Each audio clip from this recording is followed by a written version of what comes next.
Hello guys, Assalamualaikum. Good time to all of you. How are you all? Hope you all fine and fine. Thank you very much for watching this video. আমি আনোয়ার হোসেন, ওনার of as tax association limited.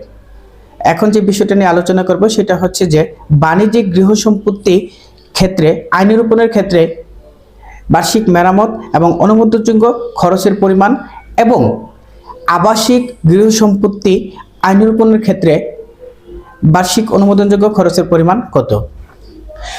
আয়কর আইন 2023 অনুসারে আমাদেরকে বলা হয়েছে যে বাণিজ্যিক গৃহ সম্পত্তির ক্ষেত্রে 30% এবং আবাসিক গৃহ সম্পত্তির ক্ষেত্রে 25% মেরামত এবং অনুমোদনযোগ্য খরচের পরিমাণ।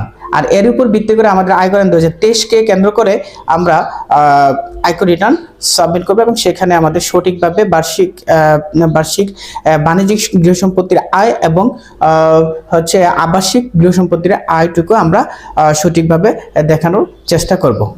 আসসালামু আলাইকুম।